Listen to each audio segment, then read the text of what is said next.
Bueno, buenas noches a todos ustedes. Gracias por estar acá en esta mesa redonda. Adeline Virginia Stephen, mejor conocida como Virginia Woolf, fue una de las novelistas más destacadas del modernismo literario del siglo XX. En su ensayo Una mujer debe tener dinero y una habitación propia si va a escribir ficción, del 29, Woolf reflexiona sobre las dificultades que las mujeres deben enfrentar cuando desean dedicarse a la escritura en un mundo dominado por los hombres y por un sistema patriarcal. Por eso esta mesa se llama como se llama. Para conversar sobre este tema hemos reunido un grupo de primera línea de escritoras: Guadalupe Nettel, México; Claudia Piñeiro, Argentina; Nelly Rosario, Estados Unidos, República Dominicana; y Gioconda Belli, de Nicaragua. Les comparto una brevísima biografía de sus amplias biografías. Guadalupe es autora de 3 libros de cuentos y de 3 novelas. Su obra ha sido traducida a más de 10 idiomas y ha obtenido numerosos premios y reconocimientos, como el Herralde Novela y el Anna Seegers. Claudia Piñeiro es escritora, guionista, dramaturga y periodista, autora de Las viudas de los jueves, que ganó el premio Clarín Alfaguara y fue llevada al cine en el 2009. Su labor también ha sido objeto de múltiples premios y su obra ha sido traducida a más de 20 idiomas. Nelly es docente, columnista, ingeniera, investigadora y narradora, también ganadora de premios, entre ellos, por ejemplo, El Canto del Agua, que obtuvo el Penn Open Book Award.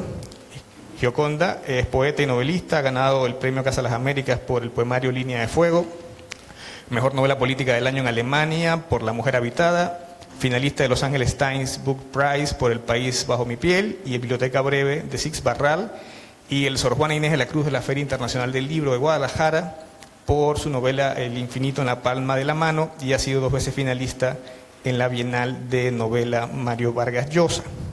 Entonces, le cedo la palabra entonces a Guadalupe para que haga la lectura. Buenas noches, muchas gracias por estar en esta mesa tan interesante y feliz de estar con todas estas autoras poderosísimas. Quería, antes que nada, empezar leyendo la palabra colectiva del movimiento Mujeres Juntas Marabunta.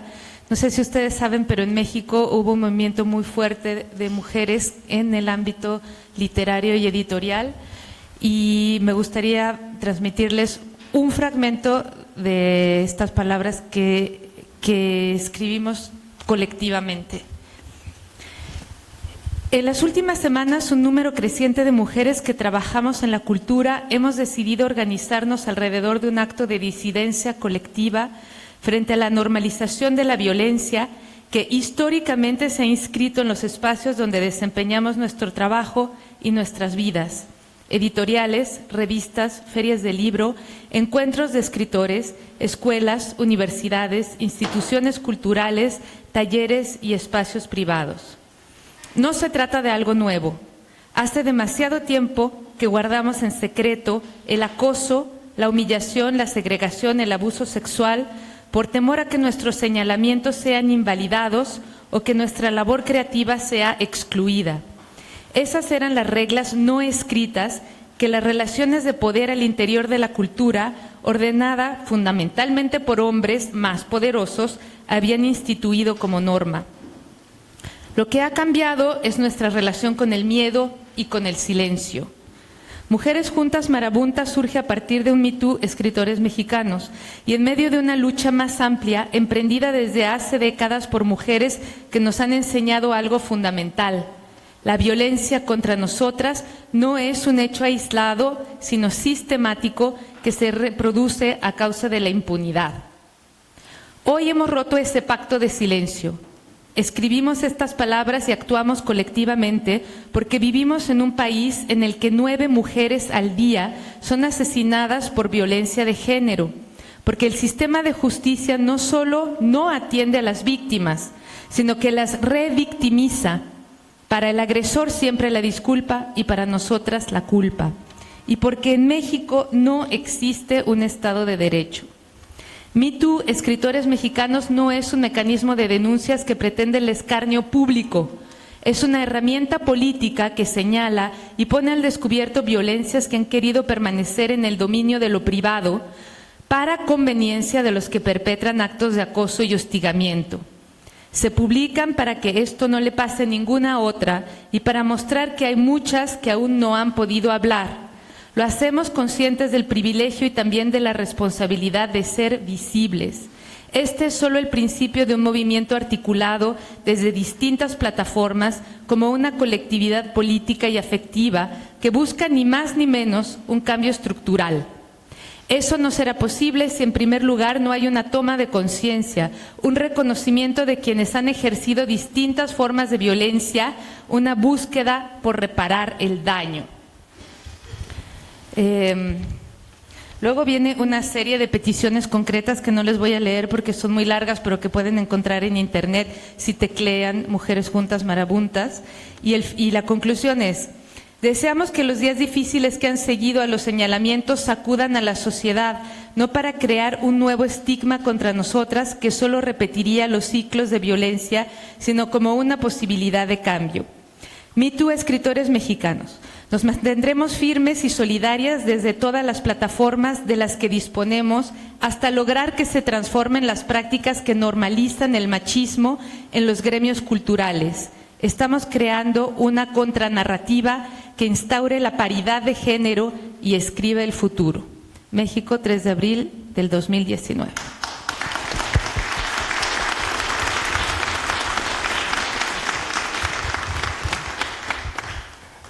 Ana María Machado comentó un día, abro comillas, yo escribo para mí, para la niña que hay en mí, para la mujer que hay en mí, para la vieja que hay en mí. Si con eso encuentro a los otros, qué bueno, qué felicidad. En el caso de cada una de ustedes, ¿por qué escriben? Comencemos, por ejemplo, con Claudia.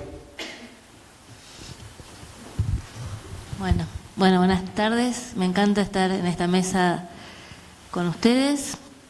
Suscribo las palabras de Guadalupe y de las compañeras mexicanas. En realidad yo creo que hay un montón de textos hermosos sobre por qué escribo, ¿no? Desde Reinaldo Arenas, George Orwell, cada uno tendrá el suyo preferido. Yo creo que hay una cuestión casi ontológica, que escribimos porque no podemos hacer otra cosa. Un poco lo dijo Mempo en la charla anterior, que como yo no participaba, sino que era coordinadora, no di mi opinión, pero creo, como él dice, que no se trata ni de placer ni de no placer. Es como cuando uno dice, bueno, respiro, camino, escribo. Creo que nosotros no seríamos, o por lo menos hablo por mí, pero me parece que le pasa a muchos, no seríamos quienes somos si no escribiéramos. Es parte constitutiva del ser. Entonces, ¿por qué lo hacemos? Es a veces una pregunta vana, ¿no? Una cuestión de querer responder a esa pregunta y empezamos a buscarle excusas a ese porqué. Pero me parece que el deseo y la necesidad de la escritura es anterior, es una pulsión. Y en esa pulsión aparecen historias de ficción, aparece el texto que leyó Guadalupe, aparecen un montón de otras manifestaciones de la escritura, pero que siempre surgen desde esa misma necesidad de ponerle en la palabra escrita algo que es anterior a cualquier racionalidad, ¿no? ¿Y en el caso de Nelly? Bueno, muchas gracias y un placer estar acá. Para mí, yo desde pequeña siento que el acto de escribir es un acto de transformación personal, es una forma de renacer. Y en ese sentido, siempre encuentro un problemita y me fascina hacer esa pregunta, enfrentarme y ver lo que produce el texto, porque hay un misterio, hay algo que pasa. Bueno, dije en la otra mesa eso de abracadabra, ¿no? Eso de la palabra encarnarse, la palabra convertirse, uno también encarnar la palabra de una forma al nivel de ADN. Y para mí eso es muy importante porque creo que es parte de cómo nos curamos, es parte de nuestra medicina al nivel emocional, espiritual, intelectual. Entonces para mí es una forma de regenerarme. Guadalupe. Bueno, suscribo lo que dijo Claudia al principio. Creo que no hay otra forma que yo me conciba a mí misma sin escribir. Desde niña también escribía siempre. Yo empecé a escribir el recuerdo que tengo de escribir es porque a mí en la escuela me molestaban muchísimo porque usaba un parche para que el ojo que iba a ser estrábico y siguió siendo de todas maneras se ordenara como debía. Y la gente me molestaba mucho por eso. Entonces yo escribía cuentos en los que a todos les pasaban calamidades de todo tipo, naufragios, epidemias, pestes, etcétera, asesinatos. Y un día la maestra me dijo, bueno, llevas ya mucho tiempo escribiendo, no estás poniendo atención en clase, vas a tener que leer lo que estás escribiendo. Y me obligó a leer enfrente de todos, ¿no? Entonces yo, que había sido una outsider absoluta, yo pensé que no iba a salir viva ese día. Y me puse a leer lo que había escrito y a todos les encantó que yo hubiera escrito acerca de ellos, y los que no me molestaban y no estaban en esos cuentos decían, pero ¿por qué a mí no me pusiste? Entonces, por primera vez sentí que tenía un lugar en esa pequeña sociedad que era la escuela, que yo podía ser aquella que contaba historias. Primero era como una necesidad, una urgencia de venganza y de entender qué pasaba y de reordenar el mundo y de volver a construir una realidad paralela en la que yo me sintiera reivindicada. Pero después se volvió esto, ¿no? Como una manera de estar en el mundo con la que yo me identificaba. Para mí ahora, aparte de esto que sigue siendo válido, las dos cosas, son momentos de mucha rebeldía, ¿no? O sea, cuando estoy harta y no quiero seguir trabajando, ganando dinero, cocinando, atendiendo niños, encargándome del exterior, tengo mi momento de privacidad, de intimidad, en el que vuelvo a ordenar el mundo, en el que trato de entender el mundo, en el que me doy una pausa y una distancia para ver lo demás. A veces casi siento que si hago todo lo demás, o sea, todas las cosas que me cuesta trabajo hacer, es para poder sentarme a escribir, como uno que camina con zapatos incomodísimos y llega a su casa y por fin se los quita, ¿no? Es este momento en el que verdaderamente me encuentro conmigo misma y soy yo y puedo expresarme. ¿Yoconda? Bueno, yo no empecé a escribir de niña, realmente. Yo empecé a escribir mucho más tarde, como a los 20 años, pero viví rodeada de libros. Mi abuelo era una maravilla, era un tipo que nos dejó una esquelita cuando tenía 80 años en su celebración que decía venerada al libro, santuario de la palabra, y yo les dejo este legado ahora que voy llegando a Omega. O sea, y mi mamá amaba el teatro, entonces mi casa estaba llena de textos de teatro, pero realmente a mí el impulso de escribir me llegó sin llamarlo. Fue como empezar a veía como las frases de cosas y veía como un avión que va jalando una de esas pancartas que vuelan, ¿no? Entonces yo veía las letras, las frases, y no las escribía porque me sentía que que iba a estar escribiendo. Y de repente un día se me ocurrió y dije, bueno, alguien me dijo, escribí, porque le conté, ¿no? Y entonces empecé a escribir. Y de casualidad yo me había comprado el primer salario que me gané en la vida.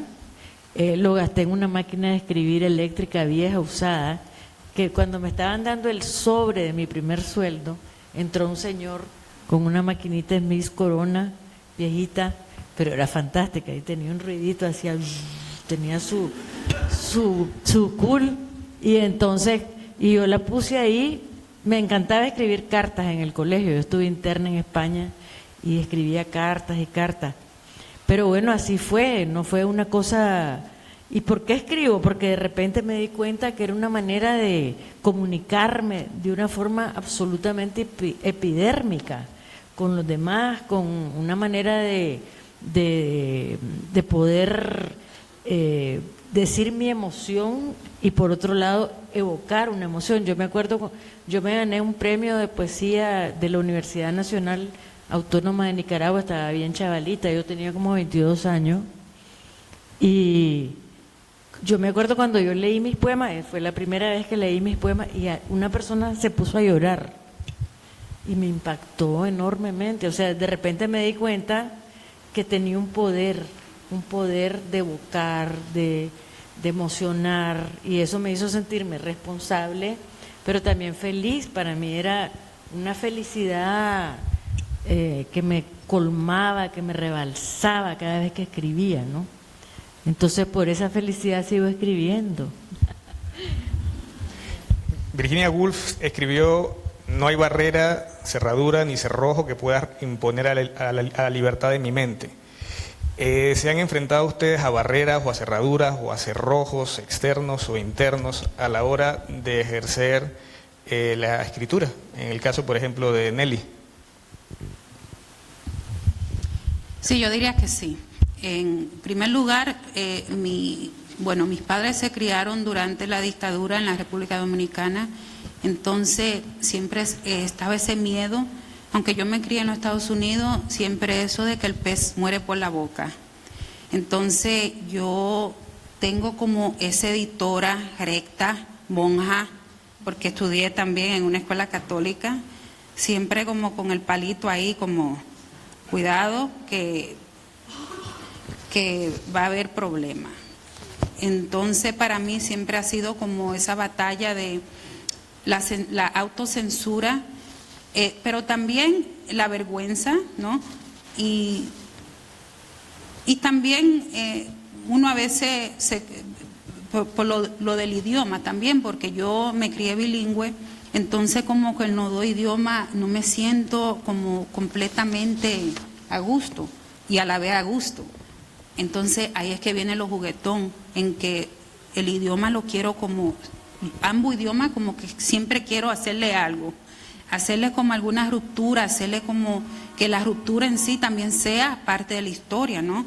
Entonces sí, en ese sentido sí hay una censura, pero creo que con la edad y con la sabiduría uno aprende como a navegar esa editora, esa monja, y pasar notista debajo de la mesa y guiñar el ojo y hacer así. Y para mí ahí es que está el placer. El placer es, esa censura sí está ahí, es real, pero es como la travesura que viene con eso y la riqueza que sale, porque ya no me aferro, no, ya busco otra forma de expresarme. Y en ese sentido ya estoy en paz con la editora, digo yo, ya cállate, dame un segundo. Y hay veces también que utilizo la escritura como un laboratorio. Eso es lo que, como me formé como ingeniera, para mí la escritura es un laboratorio en que hay reglas también. Y la censura también son las reglas del idioma. Y cómo puedo yo navegar eso también, y es algo un poco científico en ese sentido. Así que estoy cómoda e incómoda con esa censura. Una cosa interesante, pero ahí genera algo interesante que no, yo misma no espero. Entonces, sí. Sí y no. Guadalupe.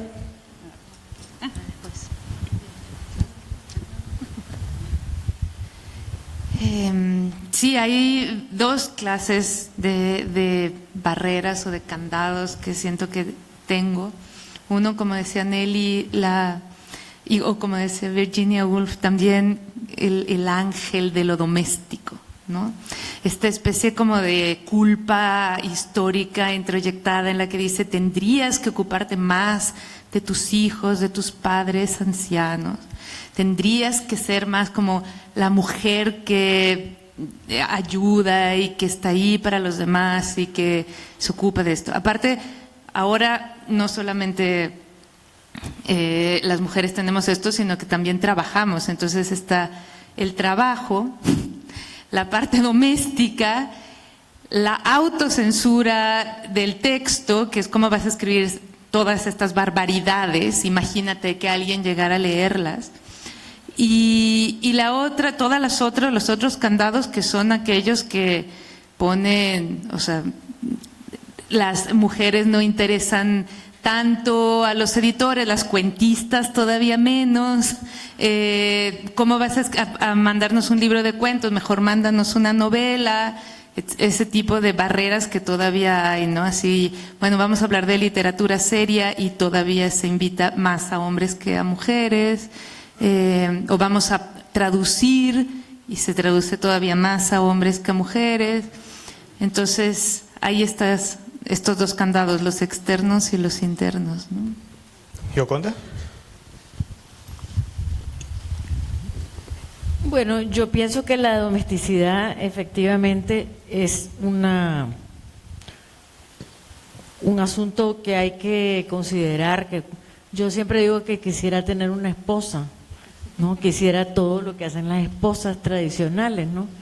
Porque aunque tengo un esposo que hace muchas cosas, cocina y hace muchas cosas maravillosas, afortunadamente, porque si no, no comeríamos, pero realmente sí, no, yo siento los obstáculos comparando, pues cuando uno lee el ensayo de Virginia Woolf y se pone a pensar en cómo ha avanzado, ¿no? Cómo ha avanzado el reconocimiento del mundo hacia la capacidad de la mujer de escribir. Pero todavía creo que estamos rompiendo una serie de esquemas, una serie de barreras que tienen milenios de existir y que todavía se espera. Yo lo he vivido muy personalmente, en el sentido de que yo escribí poesía que fue calificada de erótica, que escribo, yo digo, libros donde mis personajes hacen el amor, como que es lo más normal del mundo, pero sin embargo todo eso es como, he sido piedra de escándalo, ¿me entendés? Que yo pienso que no, bueno, ahora con esta novela nueva que tengo, como soy un personaje masculino en la novela, escribo como hombre, todas las entrevistas, cómo se siente escribir como un hombre, y los hombres han escrito como mujeres. Pues yo he leído un montón de libros de hombres que no sé si les preguntan eso, sinceramente. Entonces hay toda esa cosa que uno siente que no te toman en serio, que hay como si escribís sobre el mundo de la mujer, la privacidad, el mundo de la domesticidad o el amor o la pasión, eso se considera literatura femenina. Casi como, yo me encuentro gente en los Estados Unidos cuando viví y les decía que era novelista, me decían, usted escribe novelas románticas, siempre, romance novels, porque creían que yo escribía eso. O sea, si sos mujer, siempre hay esa especie de etiqueta, ¿no? Porque si querés escribir ese tipo de cosas. Entonces, pero yo siento que hemos avanzado mucho, que hemos dado una lucha bastante importante. Lo que vos leíste al principio me parece bien importante también. Creo que ya estamos, ya esta generación, yo veo escritoras como Guadalupe, como Samantha Schweblin, como otras que ya no vienen cargando esa especie de dificultad, que me gustaría que Claudia hablara sobre cómo sentiste vos, pues, que somos yo soy más vieja que vos, pero pues vos sos más joven que estas dos, o mayor. Bueno, yo coincido, el tema de lo cotidiano es algo que creo que nos afecta a todas. Yo estoy acá y tengo el WhatsApp abierto y tengo un sonido diferente para cada uno de mis 3 hijos, que es a los únicos que atiendo, y uno para mi marido, que ese pienso si lo atiendo o no, pero lo de los hijos lo atiendo, o sea, yo ya sé, los otros los dejo pasar, pero eso es como que me da una inquietud de que estará pasando algo. Y antes de entrar a la conferencia anterior, me escribe mi marido que una comida que nos traen todas las semanas se estaba acumulando porque yo la había suspendido porque me venía para acá, pero la mandaban igual. Y yo pensaba, o sea, ok. Entonces me manda una foto de la heladera con las bandejas. Ok, pensaba yo. Y me dice, ¿y qué hago? Y le digo, y si te parece, llamá y avisa que yo ya lo suspendí. Le mando una foto, le mando un screenshot de mi suspensión de WhatsApp desde Italia, porque ya me lo dijo la semana pasada, que me contestaron, ok, sí, lo suspendemos, pero no funcionó. Le dije, mira, te mando esto, no funcionó. Llamálos y deciles, siguiente mensaje, ¿me podrías pasar el número? Entonces todo esto fue mientras yo leía para la charla de Mempo y Arriaga, y yo decía, esto estos señores no se imaginan que yo estoy pasando un teléfono de una señora que se equivoca y me sigue mandando la alimentación. Bueno, eso es un problema que no sé si todos los hombres viven cuando se van de viaje. Quizás sí, pero me parece que nosotros lo tenemos mucho más incorporado. Después está esta cosa de la censura que ustedes dicen, pero yo quería también tomar un minuto para hablar de que me parece que nosotras, las mujeres, coincido como decís vos, que las generaciones nuevas arrancan con una nueva realidad, pero que no tenemos que perder la sensación de alerta, porque también el movimiento que se está generando con todas estas cuestiones provocaron censuras verdaderas que yo creía que estaban totalmente abandonadas. Voy a dar un hecho concreto que me pasó a mí, no por ponerme de ejemplo, pero porque para que se entienda de qué quiero hablar. El año pasado en la Argentina hubo un debate sobre la ley del aborto que para nosotros fue muy importante. En la Argentina una mujer que hace un aborto, si tiene dinero lo hace en una clínica, si no tiene dinero lo hace con una percha, con un perejil o con lo que sea, con una hoja de tejer, puede morir y si no puede ir presa de 1 a 3 años, de 1 a 4 años. O sea que una mujer que hace un aborto en Argentina tiene prisión. Nosotros estuvimos luchando por esa ley. Yo había traído para regalarle a mis compañeras los pañuelos estos, que son los pañuelos que... Y al compañero también. Y yo tuve una participación activa porque el movimiento, la campaña del aborto me pidió que vaya a hablar a diputados y a senadores para poder convencer a los diputados y senadores de la importancia de que se apruebe esta ley. Entonces tuve una participación pública, porque también nosotras a veces, por el hecho de que tenemos una voz, que podemos expresarnos de determinada manera, porque nos leen, por lo que sea, tenemos que decidir si tomamos o no el riesgo de tener una participación pública. A partir de eso, yo tuve actos concretos de agresiones, que digamos uno se va curtiendo y no tienen importancia ya a esta altura, pero concretamente venía Leonardo Padura a la Argentina y a mí me habían contratado la Fundación OSDE, que es una fundación que trae escritores a la Argentina, para que lo presentara y presentara sus novelas, y yo tenía que hacer un trabajo profesional como cualquiera de nosotras que te contratan para presentar a un autor. Y los grupos antiderechos de la Argentina se pusieron de acuerdo, hicieron una campaña a través del WhatsApp y de las redes, y llamaron más o menos entre 200 y 300 personas por día a la empresa esta que traía a Padura, para que me dieran de baja de la charla, con lo cual no solamente había una censura. Yo no iba a hablar del aborto, pero según que hubiera querido hablar del aborto tampoco, digamos, no era el momento, yo tenía que presentar a un escritor, pero había una censura y además un impedimento del ejercicio de un derecho que es el trabajo, ¿no? Yo no creía que eso era posible, yo no creía que de nuevo iba a haber una censura de ese tipo. Yo no sé si a un hombre le hubieran hecho lo mismo, porque no hay una voz de un hombre defendiendo alguna situación así como para que se produzcan estas sensaciones. Creo que algunas de las cosas que hemos hecho las mujeres en estos últimos años provocan ciertas reacciones que, a pesar de que coincido con Gioconda, que las generaciones nuevas, no sé, más chicas que ellas todavía, ya es como que hay cosas que ni se las plantea, que ya la igualdad viene más mamada desde los niños, es otra cosa. De todos modos, esto produjo un cimbronazo y produjo reacciones a las que tenemos que estar muy atentos, porque no tenemos que permitir ninguna de estas cosas, porque si no, de verdad, nosotros en la Argentina sentimos que hay cosas que tienen que ver con lo que cuenta Margaret Atwood en su literatura, que claramente pasan en la Argentina. En la Argentina ahora hay un juicio a un médico que una chica de 19 años violada tomó misoprostol, que es el remedio que se toma, la pastilla que se toma para poder abortar. En el caso de una mujer violada es el único caso en que en la Argentina, y si tiene riesgo de vida, puede hacer un aborto. Esta chica estaba dentro de las cuestiones legales. A los 19 años entra a un hospital en una provincia y es secuestrada por los médicos durante 5 meses con distintos argumentos, sin dejarla salir del hospital, diciendo que tenía determinadas cosas para que el embarazo siga y tuviera el bebé y se lo diera en adopción. Esto fue así, la chica quedó secuestrada y ahora hay un juicio a este médico, donde se va a demostrar seguramente, porque él lo reconoce porque además cree que él hizo una cosa para salvar una vida, ¿no?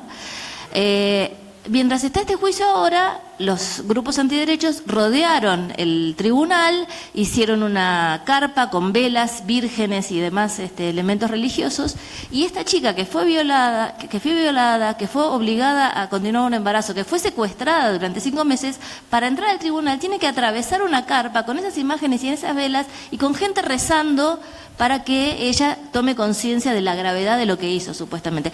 Bueno, yo no creía que eso podía pasar en este siglo en la Argentina, ¿no? Entonces digo, a pesar de que está mucho mejor en muchas cuestiones, tenemos que estar atentas y unidas para que nos podamos defender entre todas de este resurgimiento de cuestiones muy conservadoras, ¿no? Bueno, precisamente por ahí va la siguiente pregunta.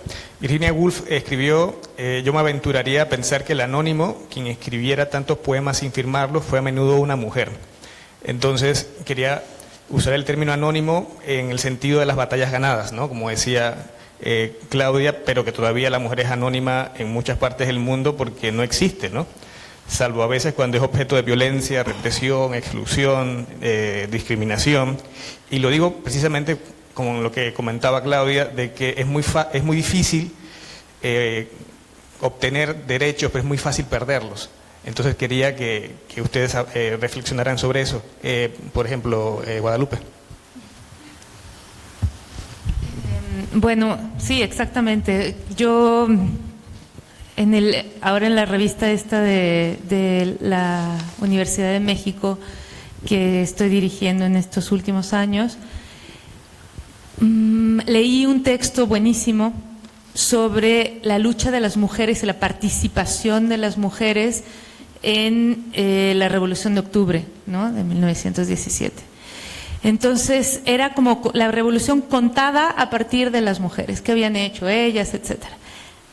Justo gracias a la Revolución Bolchevique, en la que ellas participaron de una manera muy, muy activa, habían logrado tener derecho al aborto, derecho y gratuito, derecho a seguridad social para la madre soltera y ayuda de guardería, o sea, una serie de derechos con los que ahora seguimos soñando,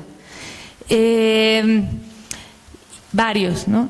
Y después, durante la época de Stalin, todos esos derechos se fueron a la mierda. O sea, ellas habían luchado en la revolución bolchevique para obtener esos derechos.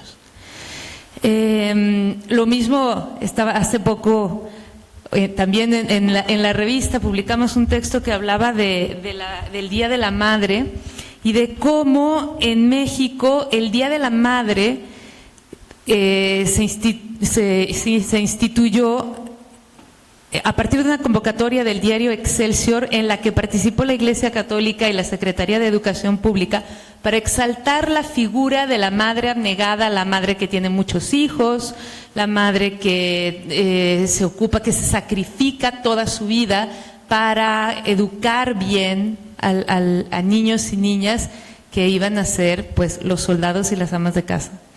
Y entonces y cómo ese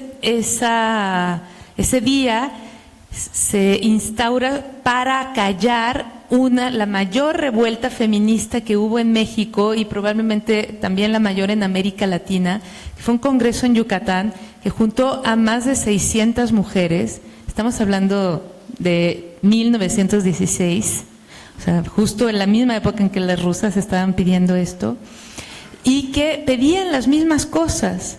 Entonces, durante un tiempo empezó a haber una gran participación femenina, pedían el sufragio también, y la revuelta se propagó, no solamente estuvo en Yucatán, sino que llegó a toda la República. ¿Y qué pasó? Que todo el aparato del Estado dijo, no, esto no puede pasar. Y clarísimamente dijeron, no como estas personas aberrantes están pidiendo que se vuelvan las mujeres, regresemos de nuevo a nuestras empleadas a sus casas, ¿no? O sea, no dijeron eso último, pero todo lo demás sí lo dijeron. Entonces es una cuestión de defender todo el tiempo los derechos adquiridos. Uno no puede pensar que porque ya logró algo no va a retroceder. O sea, es muy fuerte la lucha de los sexos, como decía Simone de Beauvoir, es demasiado fuerte. Los hombres no están dispuestos a perder sus privilegios y eso es algo que tenemos que tener clarísimo, ¿no? Gioconda. Difícil todo eso. Bueno, realmente a mí me interesa bastante el papel de nosotras como escritoras, ¿no? En esa lucha. Y me interesa, bueno, yo tengo una devoción casi religiosa por la Virginia Woolf y eso del cuarto propio y del dinero me parece tan importante porque creo que no hay manera de que nosotros defendamos nuestros derechos si no nos armamos de nuestra propia castillo, ¿no? De nuestro propio lugar en el mundo. Y ese lugar en el mundo es lo que creo que el hecho de que estamos teniendo ese lugar en el mundo es lo que nos está permitiendo avanzar. Yo no digo que hayamos avanzado todo lo que tenemos que avanzar, por supuesto que no. Y claro, estamos en un paradigma que no se quita, que es el paradigma entre Eva, ¿no? La seductora, la que perdió el paraíso terrenal, y la Virgen María. No, todavía quién está en medio, ¿no? Siempre hay esa visión de la mujer como esa o la pecadora o la que tiene que ser decente, ¿no? Es bien interesante lo que vos hablabas de la madre, porque América Latina tiene el récord de mujeres presidentas en el mundo. O sea, no ha habido en ninguna parte del mundo tantas mujeres presidentes. Y uno se pone a pensar, ¿por qué? O sea, del 90 para acá, Violeta Chamorro, Mireya Moscoso, Laura Chinchilla, Michelle Bachelet, Dilma Rousseff, Cristina Fernández, o sea, eso para mí es un indicador de la fuerza de la imagen maternal, ¿no? No es una cosa de las mujeres, porque las mujeres, al llegar al poder, de alguna manera tienen que llegar al poder demostrando que son tan hombres como cualquier hombre, para empezar, y maternizando, ¿no? Maternizando, dando la imagen de esa mujer un poco asexuada. Entonces la sexualidad femenina para mí es el eje problemático de todo este asunto, y por eso es que a mí me parece que como escritora romper con toda esa construcción masculina de la identidad femenina es fundamental, y creo que eso cada quien lo hace a su manera, ¿no? Pero por ahí va la cosa de poder nosotras participar en luchas, participar en diferentes formas en nuestras sociedades, haciendo labores que tienen que ver con la defensa de los derechos de la mujer y con avanzar en los derechos de la mujer, porque yo pienso que ya no basta luchar por el aborto, hay que luchar por las guarderías infantiles, hay que luchar porque haya quien cuide la domesticidad, cómo se divide el trabajo, o sea, que se les dé beneficios fiscales a las empresas por poner guarderías fantásticas en las empresas, de manera que vos llegues y dejas a tu hijo, te vas a trabajar y lo podés llegar a ver, y que el hombre participe en eso también.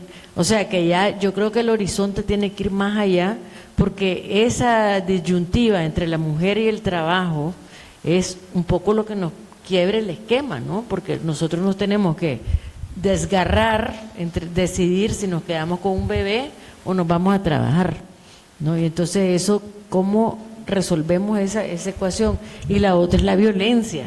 O sea, así como tenemos la mayor número de mujeres en el mundo, es la región donde hay más violencia contra la mujer en el mundo, en América Latina.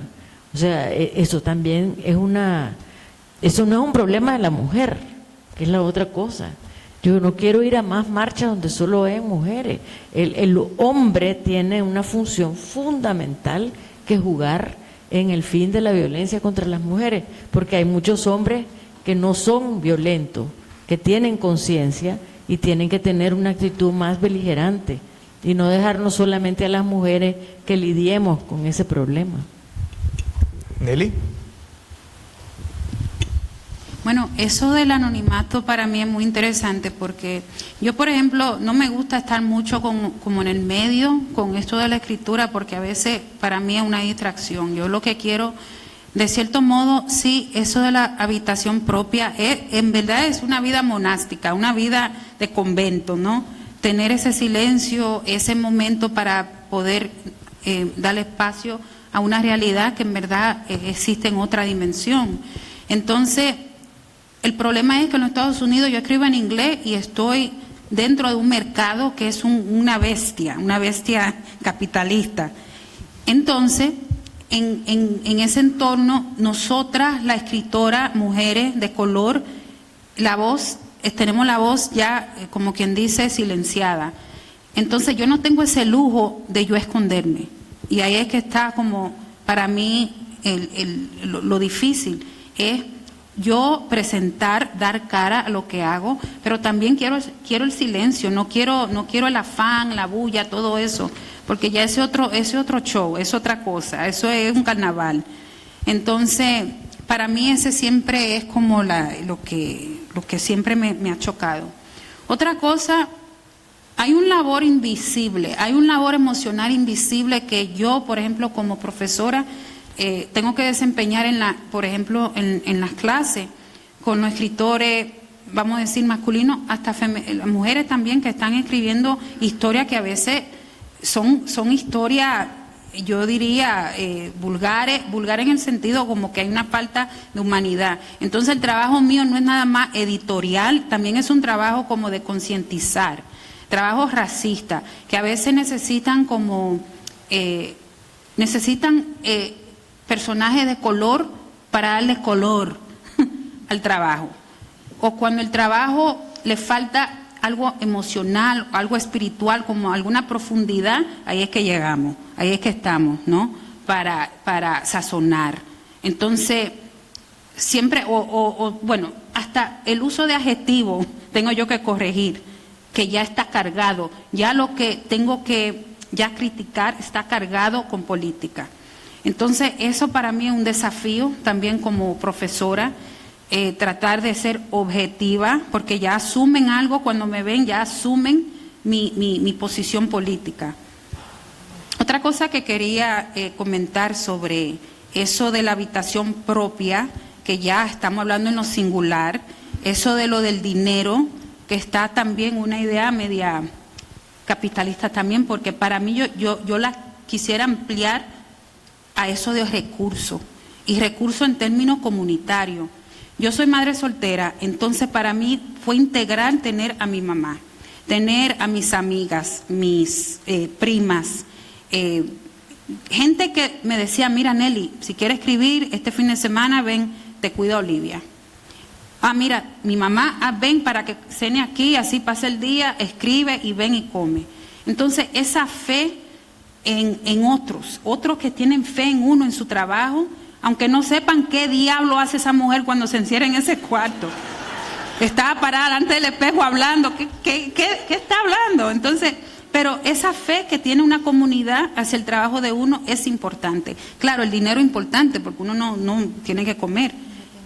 Pero sí hay un elemento para mí que no olvidamos del elemento comunitario, elemento colectivo, y todo esto, esta conversación que tenemos es parte de nutrirnos como escritores, y creo que a veces en la conversación con eso del dinero siempre tuve muchos años difíciles, pero siempre buscaba una forma, algo me pasaba, algo bello que no esperaba venía, disfrazada de otra forma.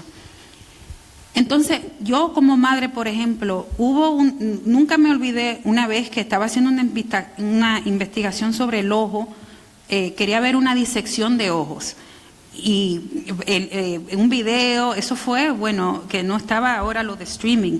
Entonces estoy yo investigando en la computadora y había un webinar que iban a dar, y ese día estaba yo que iba a ver que iban a disectar un ojo de una vaca, y yo estaba...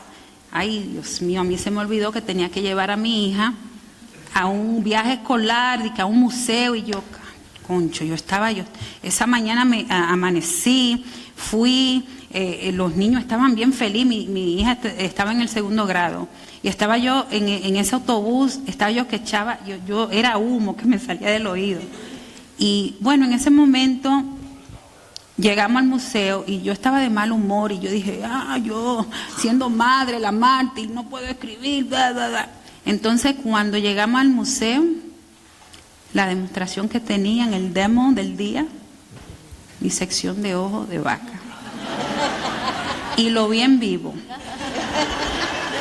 Y una cosa que yo quedé, yo era chaperona de como 5 niños, yo ni le hice caso, no, yo estaba y los muchachos corriendo y yo ahí. Pero una cosa que aprendí ese día, eso no lo iba a apreciar en cámara. Nunca me había fijado o me imaginé que cuando se disectara ese ojo, que iba a aparecer una cámara, como las partes de una cámara, que eso lo pude tocar, lo pude oler, Y mi hija toda la mañana me decía, mami, ¿qué te pasa? Mami, ¿qué? No, nada. Y yo fui y le pedí perdón, porque por esa expulsión aprendí y fue un momento en que dije, Nelly, aprende a alinear tu vida. No patalees tanto. Sí, tú eres madre. Sí, tú eres mujer. Sí, tú tienes responsabilidad. Párate. Acepta. Sé receptiva, como dicen. Sé yin. No yang, yin. Entonces, eso es para mí también aceptar ciertas cosas con gracia. Y de manera, mi nombre es Altagracia. Entonces, ahí voy. Pero también eso es otra parte que creo que es importante. Mi primer libro lo escribí amamantando.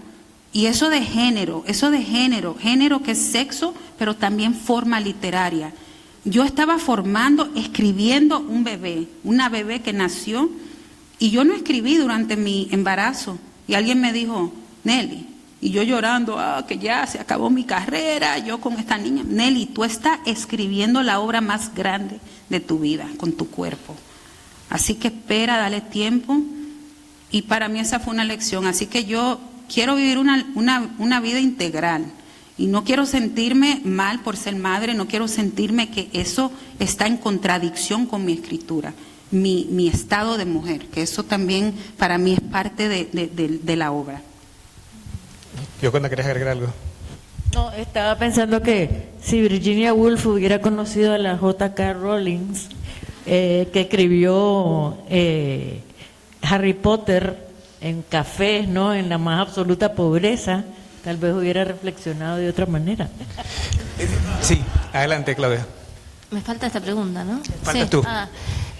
Bueno, para no repetir lo mismo que dijeron, que coincido con muchas de las cosas, me hacía acordar que recién ella, cuando decía lo del amamantar y el bebé, hay una película de Robert Altman que está hecha en función a unos cuentos de Carver que se llama Shortcuts, y la película no me acuerdo cómo se llamaba, pero que son distintos episodios, ¿no? Y hay un episodio que es una mujer que trabaja en una hotline y acaba de tener un bebé. Entonces ella está con su bebé amamantándolo y mientras tanto con el teléfono diciéndole al tipo todo lo que le tiene que decir para que se caliente, y no le importa mucho el tipo porque esta es la parte de su trabajo, pero ella está atendiendo a su bebé. Y yo muchas veces escribiendo me sentí eso, porque yo estaba asesinando a una persona y le salía la sangre por acá y tenía el bebé amamantándolo, o le cambiaba el pañal, ¿no? Y entonces, y pasaba por atrás uno de los míos cuando ya le decía, mamá, escribiste culo. Y le dije, sí, bueno, esas cosas es como que a nosotros nos cuesta poder separar, ¿no? Quería agregar, ahora para volver a la parte seria del asunto un poco, que es que, solo para agregar a lo que dijeron ustedes, el tema este del cuarto propio, que me parece extraordinario, por supuesto, el ensayo de Virginia Woolf y qué sé yo, que me parece que hoy la realidad nuestra es que ya tenemos el cuarto propio en el sentido que todas trabajamos y todas tratamos de tener, no solamente de mantenernos a nosotros, sino que muchas mujeres son sostén de su hogar, ¿no? No tienen un hombre que las mantiene, o a lo mejor ganan más que el hombre en su casa. Entonces, pero el tema económico con respecto a la mujer no deja de tener importancia, porque hay muchas tareas que hacemos que no se nos pagan. Entonces hoy quizás la lucha no es poder trabajar para tener un cuarto propio, sino que se nos paguen las tareas que no se nos remuneran en esta sociedad. Y entonces me voy a ir a una parte un poco seria, pero digo, para que funcione el capitalismo como funciona, funciona, hay un montón de mujeres haciendo tareas que no son pagas. Y llevado a un extremo, yo coincido con ella que la lucha no es solamente por el aborto, pero que arranca con el uso gratuito del cuerpo de la mujer para muchas funciones, para cuidar a un enfermo, para cuidar a los hijos, también para tener hijos, porque cuando Pablo Casado en España hace poco estaban con todo el tema este de, no sé, yo qué sé, yo estaba en España y lo escuchaba hablar y cada vez que lo escuchaba hablar sufría, pero me acuerdo que en un momento él dijo que había que volver a la ley de aborto anterior, donde no había, digamos, hoy en España se puede hacer una mujer un aborto, pero quería volver a la del 85 creo que es, porque decía que España tenía un gran problema con sus pensiones y jubilaciones, que no se podían sostener. Entonces que necesitaban que las mujeres tuvieran hijos para que hubiera más aportantes que trabajaran y que con eso se sostuvieran las pensiones. Entonces yo digo, este hombre, que es un hombre joven, está planteando como algo normal que las mujeres tengan hijos para poder sostener el sistema de pensiones. ¿No se le ocurre ninguna alternativa económica más sencilla? Entonces me parece que hoy quizás esto del cuarto propio tiene que ver también con tomar conciencia de eso, ¿no? De cómo usan nuestro cuerpo gratuitamente para muchas funciones, porque la maternidad es algo para mí, yo tengo 3 hijos, es algo genial, que una de las mejores cosas que me pasó en la vida, pero porque yo lo decidí. Ahora, si yo no lo hubiera querido decidir, nadie tenía derecho a que yo le dedicara el tiempo que le dediqué a la maternidad si yo no hubiera querido hacerlo. Sin embargo, hay mucha gente hoy que cree que las mujeres estamos para cumplir esos huecos, no solo de la maternidad, de muchos otros que nadie cumple y que no se nos paga. Y sale muy económico eso, le sale muy barato a la sociedad que nosotros trabajemos gratis, ¿no? Bueno, cierro con una reflexión de Virginia Woolf. Como mujer no tengo patria, como mujer no quiero patria, como mujer mi patria es el mundo. Muchas gracias y buenas noches.